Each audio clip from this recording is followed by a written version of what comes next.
100 days underground swimming pool. एक गांव में राम प्रसाद नाम का एक मिस्त्री रहता था। वो बहुत बढ़िया घर बनाता था। राम प्रसाद की पत्नी का नाम था मोनिका और बेटी थी चारू। एक दिन शहर से धीरज नाम का राम प्रसाद का पुराना दोस्त उससे मिलने आया। अरे कितने दिन हो गए यार तुझसे मिले हुए। मुझे ये सुनकर बहुत खुशी हुई कि तू शहर में खूब पैसे कमा रहा है। तुझे इतने दिनों बाद देखकर मुझे बहुत खुशी हुई है यार।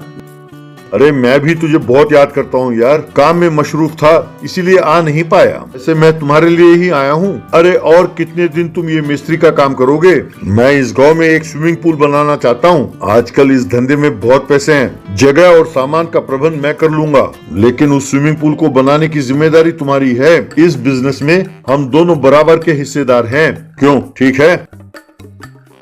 आइडिया तो अच्छा है यार। अगर जगह और माल के लिए तुम खर्च कर रहे हो तो उसको बनाने की जिम्मेदारी मैं लेता हूँ। ऊपर से कहते हो कि बराबर की हिस्सेदारी है। तुम मेरे भविष्य के बारे में इतना सोचते हो, इसके लिए बहुत बहुत धन्यवाद।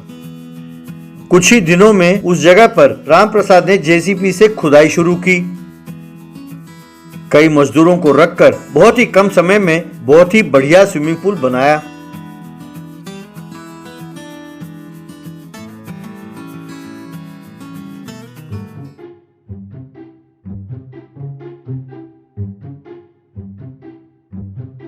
एक दिन धीरज उस स्विमिंग पूल को देखने आया। अरे वाह यार, तूने तो कमाल कर दिया। और 4 महीनों में गर्मी का मौसम आने वाला है ना। मैं कोई अच्छा मुहूर्त देखकर मेरे स्विमिंग पूल का उद्घाटन करूंगा। मेरा स्विमिंग पूल? ये क्या कह रहे हो तुम? अरे यार ये तो अपना स्विमिंग पूल है ना। तुम्हारा दिमाग तो ठीक है। जगह मेरी, माल मेरा। अरे तुम तो सिर्फ मजदूर हो और मजदूरी तो मैं दे चुका हूँ। यार यूं अपने वादे से मुकरना ठीक नहीं है। मैंने जो कुछ कमाया था उसे डालकर मैंने ये स्विमिंग पूल बनाया है, और अब अगर तुमने ऐसा किया तो मेरे परिवार का सर्वनाश हो जाएगा। अरे अकल के अंधे, बिना कागज पत्र के तुमने मेरे बात पर विश्वास किया। मैं शहर में ऐसा ही धंधा करता हूँ। अब खुद ही देख लो, बिना पैसे खर्च किए मैंने ये स्विमिंग पूल बनवाया है। यही मेरे कामयाबी का सीक्रेट है। चलो जाओ जाओ। राम प्रसाद की आंखें भर आईं। यूं राम प्रसाद के घर में सब चिंतित थे। राम प्रसाद ने काम पर जाना बंद कर दिया। एक दिन चारू, डैडी, धोखा देना गलत है पर धोखा खाना नहीं। ऐसे धोखेबाज को सबक सिखाना चाहिए। यूं चुपचाप बैठे रहने से काम नहीं चलेगा। मैं उसका क्या बिगाड़ सकता हूँ बेटे, बताओ। पिताजी, आप अपने काम में बहुत माहिर हैं। अगर आपने ठान लिया तो कुछ भी कर सकते हैं। उसे स्विमिंग पूल का उद्घाटन करने के लिए और 100 दिन है ना। उससे पहले ही आप उसके स्विमिंग पूल के नीचे ही एक अंडरग्राउंड स्विमिंग पूल बनाइए। जमीन के ऊपर का स्थान उसका हो सकता है, लेकिन जमीन के नीचे वाली जगह पर किसी का हक नहीं है। तब राम प्रसाद सोच में पड़ गया। तब राम प्रसाद तुरंत मजदूरों के पास गया। भाइयों, आप सब मेरे बारे में जानते हैं। मैं अपने दोस्त के हाथों धोखा खा गया। मेरे पास इस वक्त 1 रुपया भी नहीं है, पर मैं उसे सबक सिखाना चाहता हूँ। इसके लिए अगले 100 दिन तक आप अपना मेहनत मुझे उधार दें। मैं बहुत जल्द आपका उधार चुका दूंगा। भैया, तुम हर रोज हमें काम देते थे, इसीलिए आज हमारा परिवार सुखी है। ऐसे में क्या हम तुम्हारे लिए इतना भी नहीं कर सकते? अगले 100 दिन तक दिन रात मेहनत करके तुम्हारे सपने को साकार करेंगे भैया। राम प्रसाद ने उन्हें प्रणाम किया।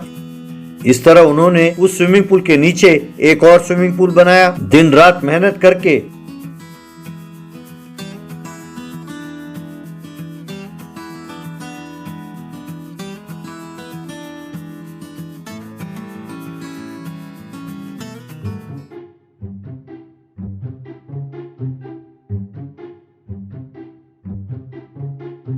एक स्लाइड्स वाला स्विमिंग पूल बनाया।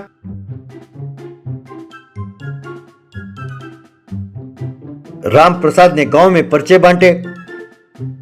एक दिन धीरज ने अपने स्विमिंग पूल का उद्घाटन किया। वो लोगों की प्रतीक्षा करने लगा। तभी उसने देखा कि दूर काफी सारे बच्चे और बड़े उसकी ओर आ रहे थे। उन्हें देखकर वो बहुत खुश हुआ।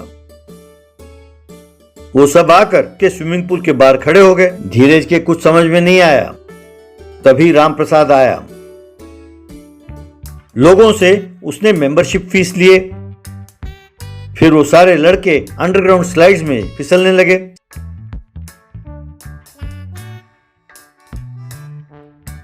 सब लोग अंडरग्राउंड स्विमिंग पूल में खूब मजे से तैरने लगे।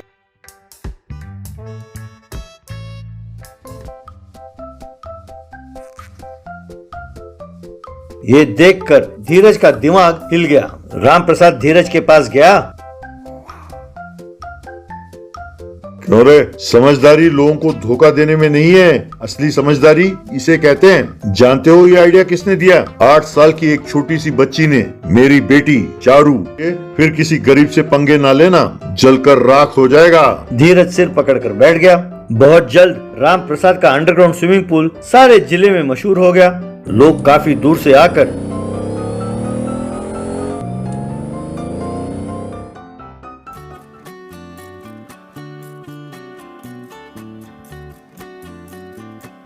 उस स्विमिंग पूल का मजा लेते थे।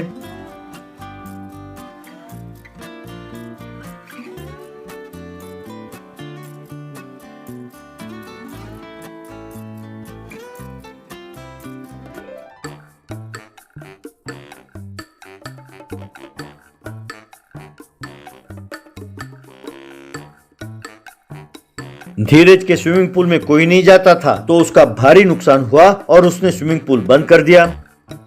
बाद में धीरज काफी सारे स्कैम में फंस गया था और उसे जेल जाना पड़ा। राम प्रसाद के परिवार ने अच्छा घर बनाया और खुशी खुशी रहने लगा। राम प्रसाद ने उन मजदूरों को स्विमिंग पूल से आने वाले पैसों में हिस्सा देने लगा। गरीब वर्सेस अमीर का खिलौना। भांगोन नाम के गांव में प्रफुल्ल नाम का एक करोड़पति रहता था।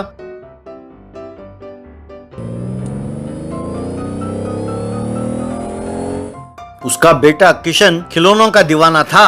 उसके घर में बहुत सारे खिलौने थे। वो उन खिलौनों के साथ खेलता रहता था।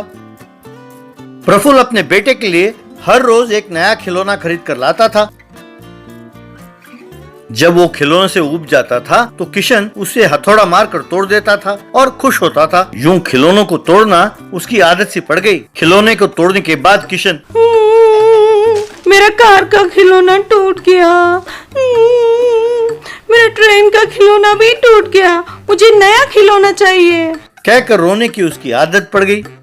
खिलौनों को तुम खुद ही तोड़ देते हो, फिर ऐसे रोते हो जैसे वो खुद टूट गए। हाँ, ये क्या चक्कर है? अरे लगता है तुम्हारे खिलौने के चक्कर में हमें अपनी सारी संपत्ति बेचनी होगी। अरे तुम चुप हो जाओ, मैं अपने बेटे की खुशी के लिए कुछ भी बेचने के लिए तैयार हूँ। चुप हो जाओ बेटे, मैं तुम्हारे लिए हेलीकॉप्टर खिलौना ला कर देता हूँ। अरे रंगैया सुनो, इन सारे टूटे हुए खिलौनों को बाहर फेंक कर आओ। यूं अपने नौकर से कहा। तब नौकर उन खिलौनों को ले जाकर बाहर के कूड़ेदान में डाल दिया।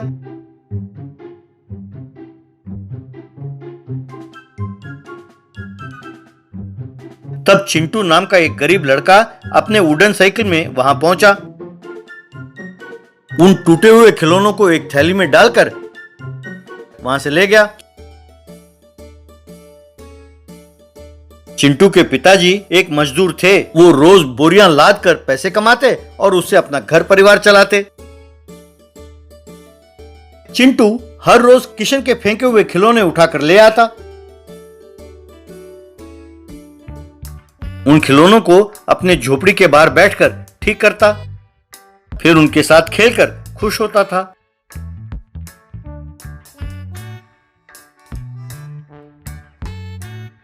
उन खिलौनों को अपने दोस्तों में भी मुफ्त बांटता रहता था। एक दिन चिंटू के पिताजी, बेटा चिंटू, मैंने आज तक तुम्हें एक भी खिलौना खरीद कर नहीं दिया बेटा। ये सोचकर मुझे बहुत दुख होता है बेटा। क्या करें, हमारी गरीबी ही ऐसी है बेटा। पर तुम उन टूटे हुए खिलौनों को ठीक ही नहीं करते, अपने दोस्तों में भी मुफ्त बांटते हो। ये बहुत अच्छी बात है बेटा। जी हाँ पिताजी, मेरे दोस्त भी तो मेरे जैसे गरीब हैं। उन्हें भी तो खिलौने के साथ खेलने का शौक होगा, इसलिए मैं खिलौनों को ठीक करके उन्हें दे देता हूँ। आप तो जानते हैं ना पिताजी, इस दुनिया में ऐसी कोई चीज नहीं है जो काम ना आए। किशन जिन खिलौनों को फेंकता है वो मेरे काम आते हैं। मेरे लिए इतना ही काफी है पिताजी। यूं चिंटू हर रोज एक खिलौने को धागे से बांधकर अपने स्कूल तक खींचकर ले जाता था। ये देखकर बच्चे खुश होते। एक दिन जब किशन मिनी कार में स्कूल आया और उसने चिंटू को देखा तो वो चिंटू से, ए चिंटू, तुम मेरे खिलौने के साथ क्यों खेल रहे हो? तुमने चुराया ना, चुपचाप मेरे खिलौने मुझे लौटा दो।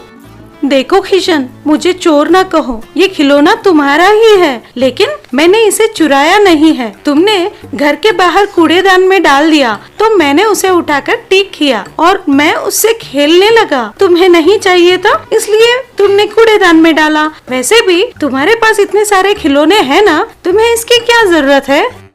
पता नहीं, ये सब मैं नहीं जानता। तुमने मेरे बहुत सारे खिलौने लिए होंगे, वो सब खिलौने मुझे लौटा दो, नहीं तो मैं सबको कहूँगा कि तुम चोर हो। कहकर चला गया। ये सुनकर चिंटू बहुत दुखी हुआ। क्लास में एक टीचर, बच्चों, हमारे जिले के सारे विद्यालय खिलौने के कंपटीशन में भाग लेने वाले हैं। अगर हमारा स्कूल भी उस पे भाग ले तो अच्छा होगा। किशन बेटे, तुम्हारे पास तो बहुत सारे खिलौने होंगे, तुम इस प्रतियोगिता में भाग क्यों नहीं लेते हो? अगर तुम ऐसा करोगे तो हमारे स्कूल को इनाम मिलेगा। वो मैडम, ऐसा है कि मेरे सारे खिलौने टूटे पड़े हैं। अब टूटे हुए खिलौने को दिखाना अच्छी बात नहीं है ना मैडम, मैं वो नहीं कर सकता। तब चिंटू तुरंत उठा। किशन, अगर तुम्हें एतराज न हो तो मैं उन खिलौनों को ठीक कर लूंगा और जितने खिलौने मेरे पास है वो भी सब ले आऊंगा। तुम उसके साथ प्रतियोगिता में भाग लो, तब हमारे स्कूल का नाम होगा। ठीक है कह के मान गया। बाद में चिंटू ने किशन के सारे खिलौनों को ठीक किया। ये देखकर किशन हैरान हो गया। दूसरे बच्चों के साथ साथ किशन ने भी ताली बजाई।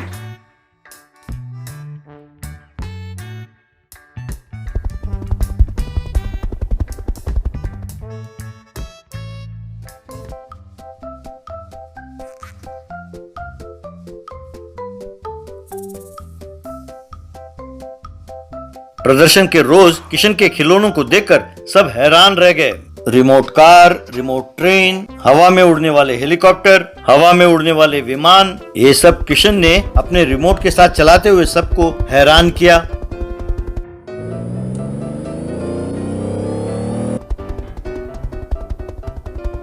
बाद में जज ने किशन को ट्रॉफी दिया और इस साल के मुकाबले में वांगोंग गांव के पाठशाला ने ही इनाम जीता है। इन खिलौनों का प्रदर्शन करने वाले किशन को खास शाबाशी कहकर ट्रॉफी दिया। तब टीचर और बच्चों ने मिलकर खुशी से ताली बजाई। बाद में चिंटू और उसके दोस्तों ने मिलकर उनके खिलौनों को लाकर किशन को सौंपा। नहीं दोस्तों, नहीं चाहिए ये खिलौने मुझे, ये तुम ही रख लो। यार चिंटू, पैसे होने के घमंड में आज तक मैं बहुत गलत बर्ताव कर रहा था यार। मैं खिलौनों को तोड़कर अपने पिताजी के बहुत सारे पैसे को बर्बाद किया, पर तुमने मेरी टूटी हुई हर खिलौने में जान डाल दी। ये दोस्तों में बांटकर उनमें भी खुशियाँ बांटी है तुमने। अब से मैं अपने खिलौनों को तोड़ूंगा नहीं। इन खिलौनों के साथ हम एक टॉय लाइब्रेरी का प्रबंध करते हैं। इस लाइब्रेरी से गरीब बच्चे अपने घर खिलौने ले जाए और खेले, ऐसा प्रबंध करते हैं। यूं उन सब ने मिलकर गांव में एक टॉय लाइब्रेरी का निर्माण किया। गांव के बच्चे उन खिलौनों के साथ खेलकर बहुत खुश हुए। अपने बेटे में आई इस बदलाव को देखकर प्रफुल्ल और उसकी पत्नी बहुत खुश हुए।